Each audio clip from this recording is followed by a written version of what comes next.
Tardes, ¿cómo están todas y todos? Aquí les habla Isabel Puga, yo soy presidenta nacional del Colegio de Psicólogos y Psicólogos. Estoy muy contenta de estar aquí en esta oportunidad en el 15º Congreso Chileno de Psicología. Bueno, por mi parte yo he participado en varias oportunidades en los congresos chilenos de psicología, por otros motivos, ya en ámbitos investigativos y académicos, pero como colegio de psicólogas y psicólogos hemos estado en las 3 últimas versiones. Y me pone muy contenta estar aquí, incluso en este momento, patrocinando este importante congreso. Nosotras también, como colegio de psicólogas y psicólogos, tenemos una visión y una mirada que tiene un enfoque basado en la justicia social, ¿ya? Un enfoque también basado en el género y en los derechos humanos. Por lo tanto, es muy consecuente lo que vamos a presentar, lo que vamos a hablar aquí con la temática principal del congreso. Estamos en un momento de cambio, estamos en un nuevo país, estamos con los desafíos que se están esperando de nosotras y nosotros, los colegas, aquí respecto a qué vamos a hacer, sobre todo en la temática de salud mental, especialmente en estos tiempos de pandemia donde se ha hecho mucho y muy visible la necesidad de trabajo en el cual está.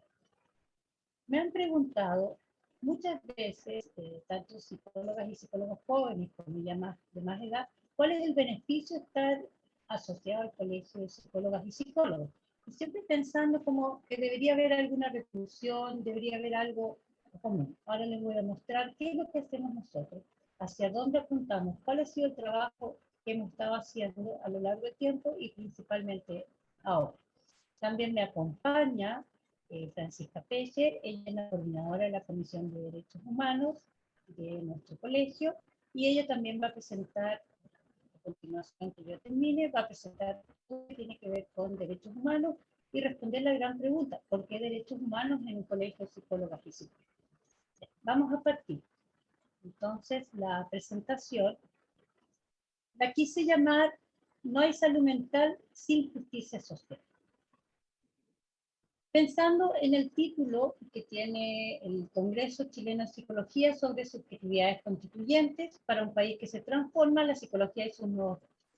Y además, dentro del estallido social, habían varias fotos que salieron respecto a nivel de alta creatividad que tuvieron muchos de nuestros colegas, y nuestros colegas también, en el cual hubo un grupo de psicólogas y psicólogos autoconvocados que en casi todas las regiones a lo largo de Chile que salieron en la gran marcha que se hizo posterior al estallido social. ¿No? Entonces aquí está, no hay salud mental sin justicia social. Bueno, y la gran pregunta es justicia social y salud mental o salud mental y justicia social.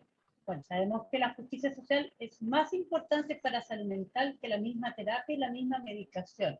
No basta entregarle a las personas un medicamento o darle algún remedio que les ayude o alguna terapia. Si es que nos encontramos con la desigualdad, nos encontramos con la pobreza, nos encontramos con la discriminación. Es importante que haya un apoyo, que haya un ambiente, que haya una mirada, incluso desde salud comunitaria. Es decir, todos tenemos que ser parte y todos tenemos que participar en estos cambios que tienen que disminuir la brecha que realmente aquí en Chile es, bueno, ya sabemos lo que llegó al nivel que tenemos la brecha.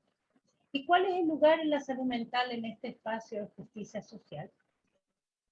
No hay salud sin salud mental es el logo. Y este logo no es algo que a alguien se le ocurrió creativamente, sino en la ONU, en especialmente el Objetivo de Desarrollo Sostenible de las Naciones Unidas, el Plan de Acción sobre Salud Mental del 2013 al 2020 era que la temática más relevante de salud pública debía ser la salud mental. Es decir, esto no es nuevo, ya lleva más de 7 años y además nos encontramos desde la pandemia del 2020 la necesidad de que el tema de salud mental es relevante. ¿Qué pasó? Nos faltó prevención, nos faltó promoción, porque ahora se está viendo muy evidente en todas las personas que tras el confinamiento, tras no solamente la incertidumbre de la pandemia, sino que también la crisis económica que nos estamos encontrando, más la crisis social de la cual veníamos, ya, bueno, los resultados son a la vista, totalmente. ¿Ya? Y el contexto de la psicología en Chile respecto a la salud mental, nos encontramos de que tenemos un marco legislativo que nos apoya, Tenemos la ley 20.584 que regula los derechos y deberes de las personas en relación a su atención en salud. Tenemos la ley 20.422 que establece normas sobre igualdad de oportunidades e inclusión social de personas con discapacidad. Tenemos el decreto 2001 que promulga la Convención de las Naciones Unidas sobre los derechos de las personas con discapacidad y sus protocolos facultativos. Tenemos la última ley, la 21.331, el reconocimiento y protección de los derechos de las personas en la atención en salud mental, que establece normas de reconocimiento y protección de los derechos fundamentales de personas con enfermedad y discapacidad mental. Bueno, nosotros tenemos nuestra propia opinión de que esa ley le falta, de que no, realmente no cumple exactamente lo que indica, pero por lo menos está esta ley. Tenemos la Superintendencia de Salud, que desde el año 2010 tiene la inscripción de todos y todas las psicólogos como prestadores de salud. Nos encontramos con el Código Sanitario que está actualmente en la actualización de su libro quinto, que partió el 2017-2018 y todavía no termina. Y tenemos además el Plan Nacional de Salud Mental y Psiquiatría del 2017 al 2025, que es el que da las directrices, indica cuáles son las áreas problemáticas más prioritarias, con lo cual está asociado a los presupuestos de salud mental en la salud pública. Otras leyes que también atañen a nuestro quehacer es la ley sobre tráfico ilícito de estupefacientes, la ley sobre garantía de salud del año 2004, sobre el GES, ya, que indica que tiene que haber un presupuesto y tiene que haber posibilidad de prestación en los usuarios, y la ley 20.379 sobre un sistema intersectorial de protección social, donde está asociado la ley a Chile Crece Contigo a este programa, que habla de protección y promoción de salud mental. Eso entre otros. Pero además, nosotros, como ya lo dijo el rector cuando partió, y ya lo dijo el director de la Escuela de Psicología de la Universidad de Chile en sus conferencias inaugurales, la psicología como disciplina independiente tiene 74 años en Chile, próxima a cumplir 75 años. O sea, está más allá de la mayoría de edad, ya podríamos indicarlo desde una mirada de desarrollo evolutivo como persona mayor. Deberíamos estar en esta situación de persona mayor. Tiene un desarrollo en Chile fuertemente marcado por una tendencia a la profesionalización, pero antes existía la carrera de psicología en la Universidad Católica y en la Universidad de Chile. Bueno, yo no sé si se me cae el carnet, pero era la época en la cual lo estudiaba, y en esa época solamente se titulaban a cerca de 100 colegas al año. Por lo tanto, la cantidad no era muy alta, y de pronto el año 1981, con el cambio de la Constitución, se genera un aumento explosivo de universidades que imparten la carrera de psicología. Actualmente son 49 programas de psicología, pero con mucho más sedes dentro de cada una de las universidades. Se están titulando en promedio 4.000 egresados al año. Tenemos 60.000 psicólogos aproximadamente, y además, tal como lo mencionaron en las conferencias inaugurales, fue la carrera que tuvo mayor número de interesados, mayor cantidad de matrículas en el año 2021. Es decir, hay un interés creciente sobre todo lo que son las temáticas de salud mental. Y respecto a la salud pública, las y los colegas que trabajan en la salud pública, tenemos una red de salud de la atención primaria de salud, los SPAM, COSAM, CDT, CRS y hospitales públicos, pero dentro de esta red de salud pública donde nos ubicamos las y los psicólogos que trabajan en esa área, el presupuesto de salud mental es 1,8% del presupuesto total de salud, lo cual es una broma, porque ya el presupuesto total de salud es bastante bajo, es menor dentro de la región, aunque se hable de Chile que le ha ido bastante bien en términos económicos, en términos de salud respecto al PIB, tiene los números más bajos que incluso países vecinos como Argentina, como Brasil. Tenemos como un 3 y algo % del PIB, que es bajísimo, ¿ya?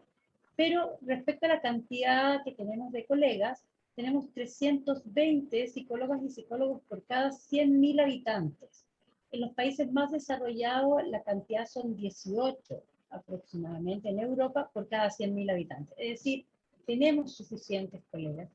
para poder accionar en las distintas áreas en salud y en especial en salud pública. Sin embargo, nos encontramos con la precarización de la trabajadora en salud mental, ¿ya?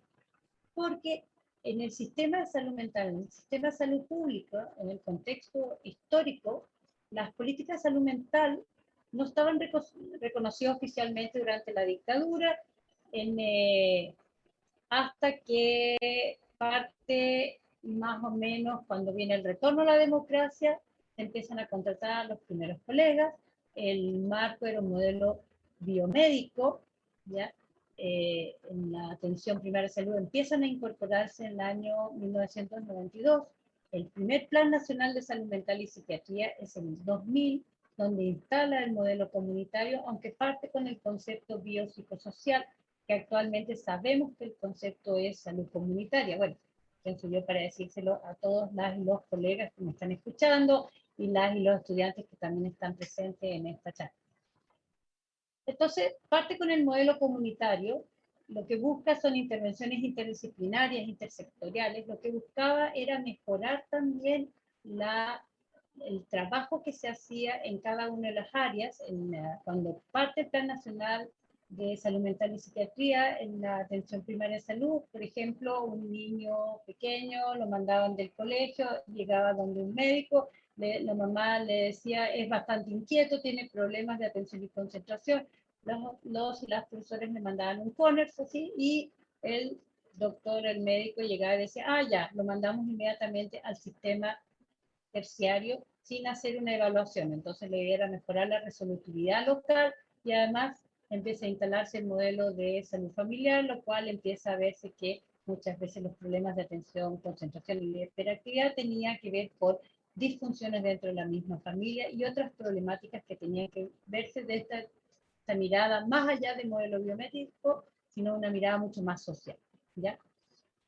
También este plan tiene enfoque de cuidado que garantiza derechos en salud mental, están los niveles primario, secundario y terciario, y como había dicho, lo que busca es mejorar la resolutividad local. ¿Okay? Eso significa que empiezan a haber psicólogas y psicólogos contratados, no solamente en nivel secundario y terciario, sino que también en la atención primaria de salud, en los SPAM, para que hicieran las primeras intervenciones. Sin embargo, 20 años después de experiencia, nos encontramos que la salud mental sigue siendo paciente pobre del sistema de salud chileno, ¿ya? El costo al estado de las enfermedades relacionadas a salud mental es de un 23%, esto antes de la pandemia, ¿ya? Pero, aunque la oferta de intervención ha aumentado, hay suficientes psicólogos y psicólogos que están preparados para actuar en salud pública, el presupuesto no ha logrado el 5% proyectado al presupuesto general en el 2010. ¿Ya? Está, imaginen, 1.8%, menos de un 2%. Y este presupuesto incluye además los hospitales psiquiátricos. Un alto porcentaje se va a lo que es administración de hospitales psiquiátricos, medicamentos, pago además de psiquiatras. Entonces nos queda un porcentaje aún más bajo, ¿ya? Gran parte, como dice ahí, del presupuesto se dirigió al pago de psiquiatras y recetas. Y porque está además asociado a la ley de garantía de salud. Como había dicho, el número de psicólogos y psicólogas es aproximadamente 60.000, puede ser un poco más, aproximadamente, y más de 3.000 de nuestros colegas trabajan en el sistema público de salud.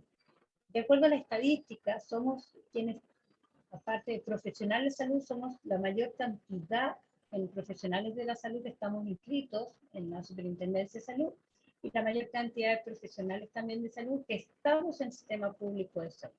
Pero sin embargo, no tenemos capacidad de atender a la población, de dar la cobertura. Y eso es porque somos profesionales que podríamos llamar caros, porque no basta una consulta de 15 minutos para lograr los objetivos de la atención en salud mental. Entonces sabemos que tiene que ser una vez a la semana, sin embargo las prestaciones indican que una consulta es una prestación, por lo tanto ahí se agencian los datos. ¿Ya?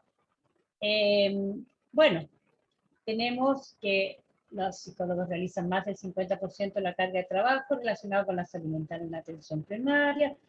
mientras que los medicamentos están garantizados, el tratamiento psicológico es accesible de acuerdo al diagnóstico. Y esta consecuencia es importantísima porque si bien somos los profesionales que tenemos especialización en salud mental, realizamos diagnósticos de los usuarios, no podemos emitirlo a otros niveles porque es una tarea que solo hacen los médicos, ¿ya? Y como los controles y recetas médicas están garantizados, sobre tratamiento psicológico, la primera prioridad es retener médicos y psiquiatras, ¿ok? Aparte del alto nivel de rotación. Aquí tenemos una alta oferta de psicólogos, formación o cursos son limitados, en fin, hay una serie de problemas que nos encontramos. Y nos encontramos en el contexto, además, que nos encontramos que en las condiciones laborales, la cantidad de psicólogos honorarios es altísimo, pero además hay muy pocos que están afiliados en el colegio de psicólogos, ¿no? Estamos como un 11% más o menos de la cantidad. Y yendo a otro tema respecto al presupuesto en salud mental, nos encontramos de que el año pasado, en 2020, en el Día Nacional de Salud Mental, el tema tenía que ver con aumento de inversiones a favor de salud mental. Y ahora hace poco el Día Mundial de Salud Mental hablaba sobre la capacidad o la posibilidad de las personas que puedan acceder, los derechos a acceder a los temas de salud mental, ¿ya? Pero la ley de presupuesto, como les explicaba anteriormente, aquí hay algunas cifras, algunos números, pero lo que habla en pocas palabras que son 120 pesos aproximadamente por cada persona atendida en salud mental. ¿Ok? La distribución del salud mental en el año 2012 no ha cambiado, no encontré dónde está el dato actual porque ese dato quedó ahí perdido, pero aquí donde da cuenta que el porcentaje es altísimo, o sea, salud mental en la atención primaria de salud es solamente un 20% y el resto está. Y el presupuesto de salud destinado a salud mental a lo largo de los años, fíjense que en el 2008-2009 fue 3.1 y ha ido bajando y 1.8 en el 2020. Eso es bastante impresionante. Y respecto a los recursos humanos, hay altísimos recursos humanos. En el año 2012 eran 171 psicólogos por cada 100.000 habitantes y en el año 2020 son 320 psicólogos por cada 100.000 habitantes. Y vamos ahora al contexto que tenemos en Chile en estos últimos tiempos. Tenemos el 18 de octubre, esto es un año después, del 2020, porque fue en el 2019, ya nos encontramos con el estallido social en Chile, ¿ok? Nosotros como Colegio de Psicólogos participamos en una marcha por la dignidad y la salud mental, porque un estudiante de psicología tuvo la pérdida de ambos ojos, ya tras perdigones que entraron, y tuvimos un acto importante y ahí empezamos a ver que se generó a partir de eso el primer Cabildo Nacional de Psicología. Les quiero comentar de que la participación de las y los colegas en el estallido social y en las marchas que hubo a continuación tuvo que ver con grupos que fueron autoconvocados. Se generó a lo largo de todo de Chile, se generaron varios grupos de WhatsApp de grupos autoconvocados y a partir de esos grupos autoconvocados, junto con el Colegio de Psicólogos y otras asociaciones, se hizo el primer Cabildo Nacional de Psicología. Estamos pensando hacer un segundo Cabildo Nacional de Psicología prontamente, y los resultados que van a ser presentados el día jueves en otra mesa que tenemos, hablan de 4 categorías principales: preocupación en lo que es formación en psicología, preocupación en lo que es aspectos laborales de la profesión, preocupación de la capacidad de organización de la profesión, o sea, la necesidad de gremios, y preocupación por los aspectos que tienen que ver con la crisis social. También nos encontramos en el contexto de pandemia de COVID, ya, en el cual participamos en una mesa de que hubo un fondo extraordinario de salud en la Cámara de Diputados. Estuvimos en unas propuestas, tal como dice ahí, de mesa técnica COVID, y también estuvimos en una mesa de trabajo, educación y COVID para construir una propuesta integral de educación en distintas áreas y distintas dimensiones, ¿ya? Sin embargo, la inversión salud mental y COVID-19 se demostró que en esta pandemia provocó un aumento de las personas que empezaban a tener nuevas situaciones de salud mental, y voy a volver nuevamente a hacer mención del rector, que en un principio habló de que no podíamos patologizar las respuestas que estamos teniendo frente a la incertidumbre, pero sin embargo sí dan cuenta de malestar, de falta de bienestar psicológico, y muchas personas empezaron a consultar, no solamente por patología, y también por patología, ¿ya? Y también hubo empeoramiento y recaída de personas con condiciones preexistentes. Ya habían sistemas de salud mental con pocos recursos antes del COVID, y ahora están mucho más tensos al enfrentarse a esta demanda financiera, ¿ya?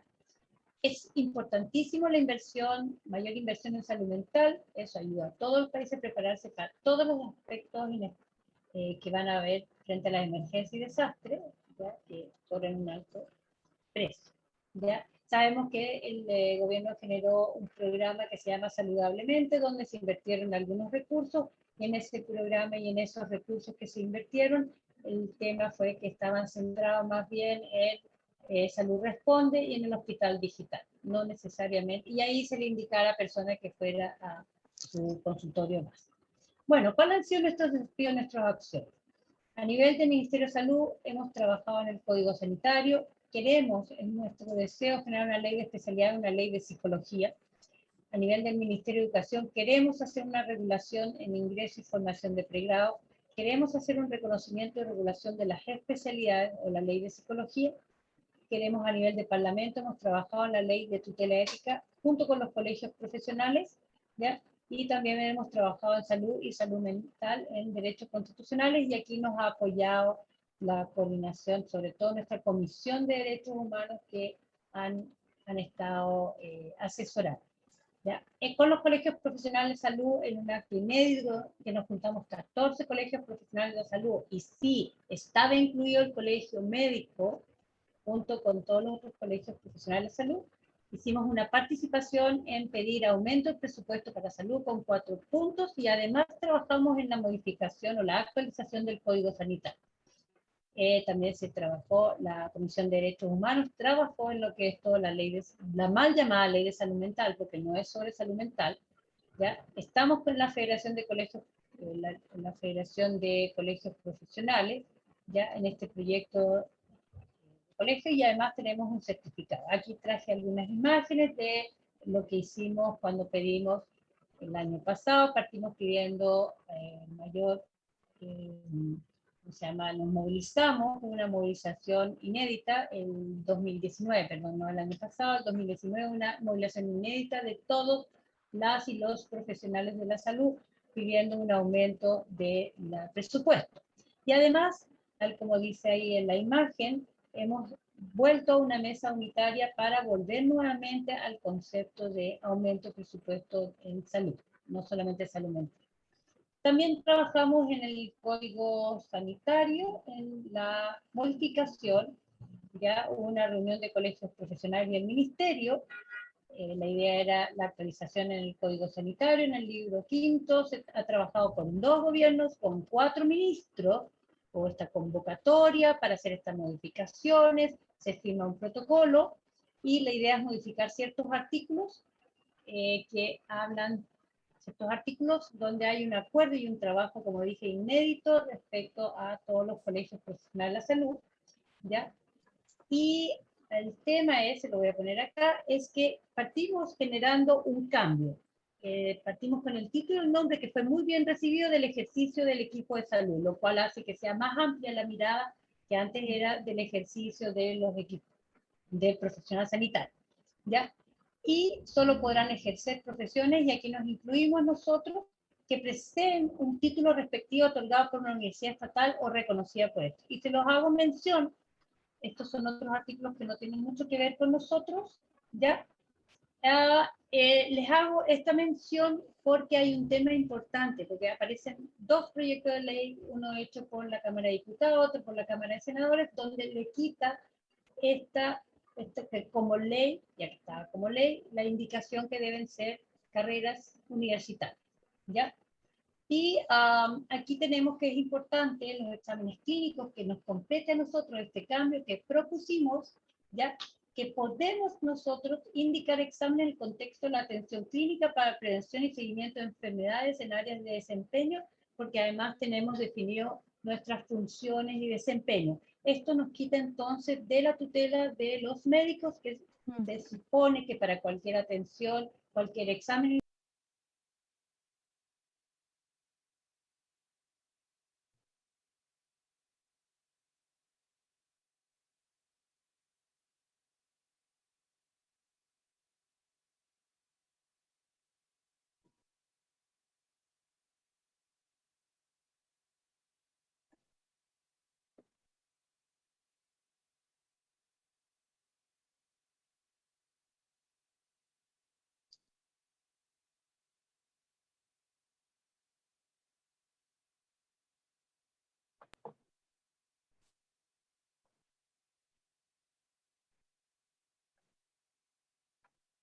Dale, Francisca. Ya. No te escuché, disculpa, parece que estabas muteada al final, Isabel, y eso.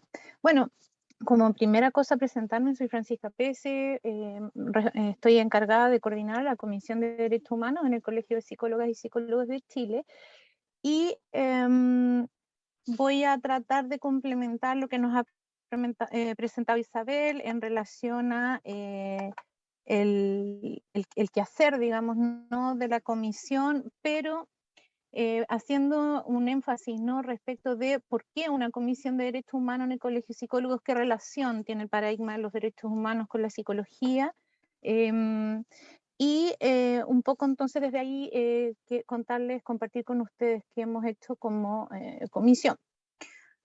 Entonces,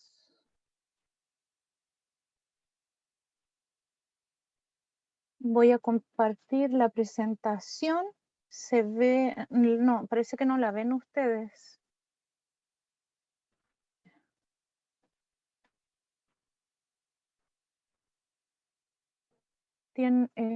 Ahí sí. Ok, entonces, como les decía, hablar un poco sobre el enfoque de derechos humanos en el ejercicio de la psicología. Y, a ver, esperen, ahí. Y bueno, para esto algunas definiciones previas. Yo he tomado una definición súper genérica de psicología, tomada, digamos, del diccionario de la Real Academia Española, no de un texto técnico, pero, digamos, considerar, ¿no?, nuestra disciplina como el estudio científico de la conducta y del comportamiento, digamos, de las personas y de los grupos. Y junto con ello algunos otros, digamos, conceptos que se relacionan, como la deontología, que es una parte de la ética, que es la que regula los deberes y principios que afectan a una profesión, y la teleología, que de alguna manera se relaciona con la consecuencia que genera las conductas, ¿no?, de las personas, visto desde la ética. En ese sentido, también entonces, como nosotros, como profesionales de la salud, estamos llamados entonces a la promoción del bienestar y por ende, digamos, a desarrollar conductas que promueven, digamos, ¿no?, bienestar y que no dañan, ¿no?, a las personas. En ese sentido, contarles que en lo personal, digamos, yo tengo una postura respecto de la salud que se relaciona, digamos, con el enfoque de derechos humanos y cómo desde ahí uno entiende la salud como una sola. Contarles también que en la Organización Mundial de la Salud no existe una definición de salud mental, si bien hay una que está... hay intentos, ¿no?, y hay una definición que está conversándose en estos momentos. No existe consenso, no existe una definición consensuada. Lo que me parece súper interesante porque el bienestar de las personas para la Organización Mundial de la Salud y la salud, por ende, ¿no?, tiene relación con un completo, digamos, bienestar mental, físico, social, y no como la mera ausencia de enfermedades, disculpen. En ese sentido, el enfoque de derechos humanos entonces sintoniza mucho, digamos, no está absolutamente alineado con la definición de salud. Encuentro complejo en lo personal entender la salud mental, digamos, como un tipo de salud. Creo, y esto, insisto, es una postura personal, que de alguna manera la inequidad que existe, ¿no?, en salud mental, en el sector de atención de la salud, que es solo una parte, porque además no sé si ustedes se fijan que cuando hablamos de salud siempre hablamos de atención en salud, entonces siempre estamos hablando después de que hay alguna dolencia, lo que no se condice con el enfoque de derechos humanos. Entonces, bueno, la salud mental siempre es como el hermano pobre, digamos, ¿no?, de la salud física, donde existe, digamos, todavía, a pesar de todas las declaraciones con palabras de buena crianza y de buenas intenciones, existe una inequidad, digamos, presupuestaria enorme, que lo ha presentado Isabel, y existe también un énfasis, digamos, biomédico, médico-céntrico, digamos, ¿no? Donde la salud mental aparece como secundaria, ¿no? En ese sentido, entonces, los invito a situarnos como psicólogos y psicólogas dentro, digamos, de este concepto, ¿no? De bienestar y de salud, que está súper relacionado con otro paradigma que es el de los determinantes sociales de la salud, que yo no voy a ahondar en él ahora, centrándonos entonces disciplinariamente en la promoción del desarrollo de potencialidades, la posibilidad del desarrollo de un proyecto de vida y la garantía de acceso y goce de derechos. Ojo con eso, porque eso, si bien es tarea del Estado, nosotros en tanto psicólogos y psicólogas estamos también llamados a ser parte de ese proceso porque muchas de las áreas en las que nosotros nos desenvolvemos se comprenden como áreas de función pública, independientemente de si la organización donde nosotros ejercemos sea privada o pública. Por ejemplo, el área de la educación y el área de la salud son áreas, digamos, consideradas de función pública.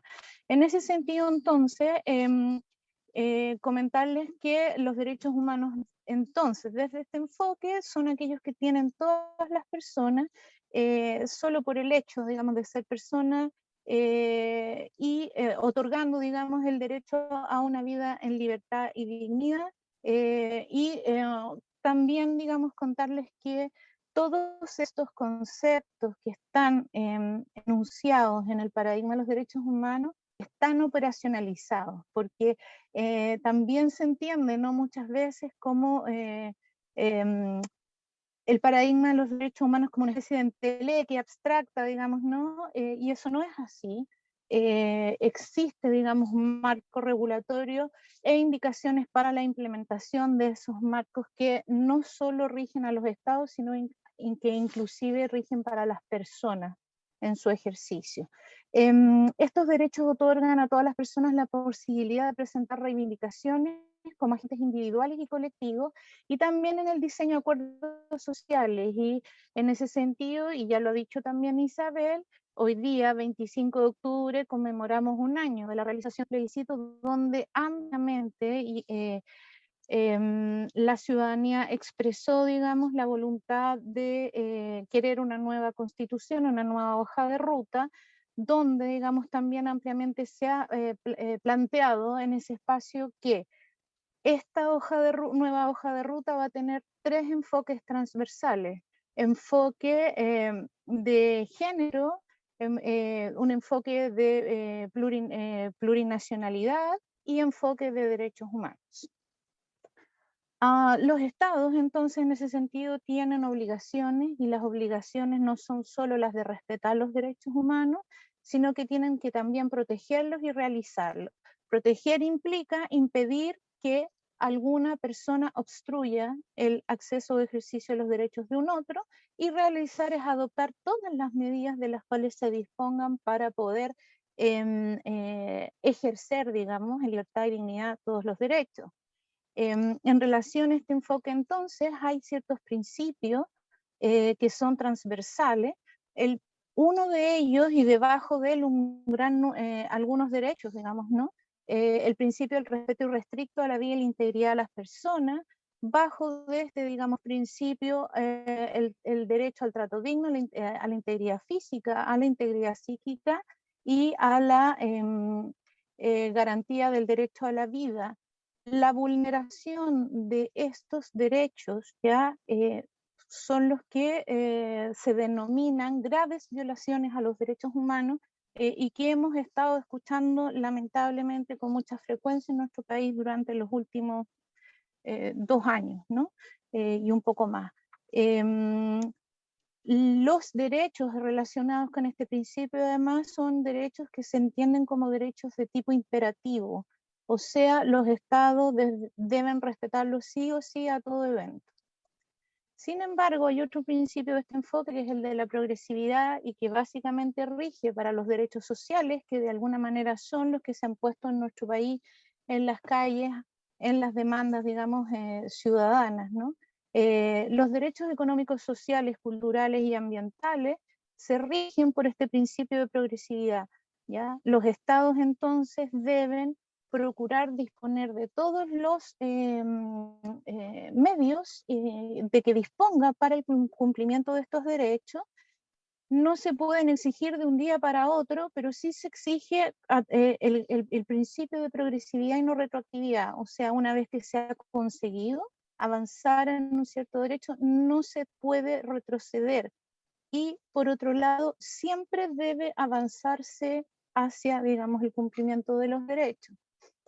El otro principio es el principio pro persona. Estos son principios y todos provienen del derecho internacional, pero de alguna manera ya no solo, digamos, se aplican para la administración de justicia, por ejemplo, sino que rigen y se entiende, digamos, que en el ejercicio de la función pública debe entonces la persona comportarse conforme a este principio, ¿ya? Principio pro persona hace alusión a que cuando existan dos normas, dos estándares, o haya alguna duda en relación a una toma de decisiones, siempre el beneficio de la persona es el que, digamos, va por sobre en la toma de decisión. La participación es uno de los principios del enfoque de derechos humanos y también Isabel lo ha estado mencionando en relación a no solo las demandas colectivas, sino que también al cómo se han ido resolviendo o tendiendo, ¿no?, a resolver estas demandas. Y aquí la participación debe entenderse no como lo ha entendido el Estado de Chile hasta hoy en la lógica de simplemente informar y transparentar la información pública. Ese es un nivel muy básico, digamos, de rendición de cuentas y de accountability, de participación, ¿no? Aquí deben las personas tener canales específicos de participación vinculante. Contarles con esto que la Convención Constitucional ha diseñado espacios de participación vinculante. Ellos van a convocar, ¿no?, a espacios de discusión y lo que se genere, digamos, en esos espacios, la información que se desarrolle es vinculante para el desarrollo del texto de la Constitución, pero también se pueden generar espacios autoconvocados y la información que se entregue a la convención generada en esos espacios de autoconvocados también es vinculante. Se los planteo porque Isabel también menciona, digamos, en su presentación la idea, ¿no?, de realizar un segundo cabildo de psicología y por tanto ese cabildo podría, digamos, enmarcarse dentro de este proceso de encuentros autoconvocados en la lógica de insumar, ¿no?, a la Convención Constitucional, quien sí o sí debe incorporar lo que nosotros les entreguemos, ¿ya? Eso es participación, eso es generar un mecanismo de participación. El otro principio es el de igualdad y no discriminación. Aquí las igualdades, digamos, ¿no?, que actualmente se refieren, sin embargo, conforme, digamos, van cambiando los tiempos, también se van modificando y se van agregando nuevos tipos de igualdades, pero aquí hay una máxima, digamos, ¿no?, en relación al enfoque de derechos humanos, que es la igualdad versus la equidad. Nosotros no somos iguales, somos iguales en derechos, pero no somos iguales todas las personas, parece una obviedad, pero esto implica que para garantizar el acceso en igualdad al ejercicio y goce de los derechos, todas las personas deben recibir un trato diferenciado conforme a sus características para nivelar las brechas, ¿no? Y esto es muy importante a la hora de participar en espacios, por ejemplo, de desarrollo de marco normativo, en espacios legislativos, como lo ha mencionado Isabel, y también en mesas de trabajo donde se generen políticas públicas. Este principio, digamos, es transversal y rige todo el quehacer debería, digamos, ¿no?, regir el quehacer del Estado. En ese sentido y en relación a las diferencias, también en los sistemas de protección de los derechos humanos se han nombrado, digamos, ¿no?, ciertos grupos de especial protección que antiguamente los mencionábamos como grupos vulnerables y que actualmente no se denominan así, más bien se entienden como grupos vulnerados o con una alta una alta potencialidad o un alto riesgo de ser vulnerados, ¿no? Estos grupos son, digamos, aquellos que por sus condiciones, sus características, entonces están en una zona de riesgo mayor de sufrir vulneraciones de derechos, y son aquellos entonces a los que hay que poner particular énfasis, y que lo ha hecho Naciones Unidas y el sistema interamericano a través de sus sistemas de tratados, por ejemplo, ¿no? Indicándonos qué deben hacer los estados o qué debemos hacer en los sistemas locales para, digamos, procurar y promover la igualdad y funcionar con equidad, ¿no? En relación a esos grupos. Estos grupos son niños, niñas y adolescentes, personas mayores, mujeres, personas migrantes, personas en situación de discapacidad, pueblos originarios, personas de la comunidad de la diversidad sexual y personas privadas de libertad. Todos iguales en derechos, ¿ya? Y a los que debemos aplicar ciertos criterios conforme a lo que establece el derecho internacional de los derechos humanos para, digamos, promover el ejercicio de los derechos de estas personas. Y en ese sentido, otro principio importante aquí es el concepto de inclusión versus la integración, el concepto entonces de diversidad y participación, entendiéndonos todos como personas iguales en derechos, a diferencia de el enfoque de la tolerancia, por ejemplo, ¿no? De la diversidad, que es más bien atribuible al modelo de integración, ¿no? Ahí hay una gráfica de donde están dibujaditos, digamos, ¿no? Los principales conceptos aquí: el de exclusión, el de segregación, donde están las personas de los grupos de especial protección segregados aparte, el de la integración, donde están integrados con su particular etiqueta, ¿no? Diferenciadora dentro de la comunidad, y el concepto de inclusión, que es el que se promueve, digamos, desde el enfoque, es el que todos convivamos en igualdad en un espacio colectivo. Y aquí el principio de equidad, digamos, aplicado, ¿no? Desde la lógica de los grupos de especial protección. Entonces, digamos, a niños y niñas seguramente debemos darles, digamos, más apoyo respecto de otros grupos, a las mujeres un poquito menos y a los hombres un poquito menos, ¿no? Y así uno puede ir haciendo el juego de acuerdo a las brechas que vaya encontrando en cada lugar. En ese sentido, entonces, el enfoque, digamos, de derechos humanos es un marco conceptual que de alguna manera llama a los estados a garantizar el desarrollo y el ejercicio de los derechos, conoce a las personas como sujetos de derechos y no de derecho, que es el énfasis que tiene nuestro estado actual, donde el énfasis está puesto en el cumplimiento de la ley y no en los derechos de las personas. Y este paradigma promueve, digamos, el pasar de la percepción de que las personas con características especiales y necesidades deben ser asistidas a sujetos con derechos a demandar ciertas prestaciones y acciones por parte de los gobiernos. Aquí, digamos, algunas máximas también del enfoque de derechos humanos y cómo las políticas públicas deben cumplir sí o sí con el principio y criterios de no discriminación, de accesibilidad, de monitoreo y reclamación, y de participación de la sociedad civil. Ahora, ¿qué tenemos y qué hace la psicología en medio de todo esto? Yo creo que aquí hay una cuestión importante, Isabel, colegas todos, digamos, en relación a cómo la psicología aquí de alguna manera se ha mantenido en nuestro país medianamente aparte, ¿no? De los procesos de desarrollo, sobre todo de marco normativo, y de política y de diseño de política pública, salvo cuando tienen que ver como con el quehacer de la psicología o cuando la materia es la salud mental, digamos, ¿no? Pero yo les puedo mencionar, digamos, como ejemplo, algunas leyes en las que nosotros debimos haber participado y que la norma, digamos, quedó con una falencia producto del no aporte de la psicología a ese espacio. En ese sentido, digamos, nosotros como comisión hemos participado en discusiones legislativas durante el último año, por ejemplo, en el espacio en que se está discutiendo la ley de indulto, en el que se está discutiendo la ley de reparación civil para víctimas de la revuelta popular, en el espacio donde también se ha discutido y se está discutiendo el diseño y desarrollo de una ley de reparación para, digamos, violaciones a los derechos humanos,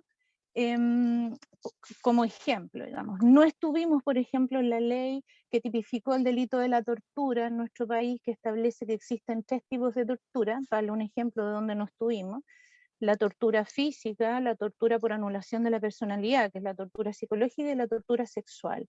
Y la tortura por anulación de la personalidad quedó con menos pena que las otras formas de tortura, cosa que a Naciones Unidas les pareció muy curioso, digamos, ¿no? Porque siendo el mismo delito, ¿por qué, digamos, una forma de manifestación del delito tiene menos pena? Bueno, ahí el legislador consideró que la tortura psicológica, como no dolía en el cuerpo, entonces era menos gravosa. Y faltamos ahí nosotros, ¿no?, para discutir y decirle a ese legislador, que no quiero decir su nombre, que estaba muy equivocado. Por otro lado, la ley de violencia sexual y la misma ley que tipifica el delito de la tortura, Naciones Unidas ha indicado majaderamente que hay que, esos son delitos que son imprescriptibles, digamos, ¿no? Nosotros como psicólogos sabemos lo complejo que es la develación de un trauma complejo. Hemos faltado en esas discusiones concretamente, en mi opinión.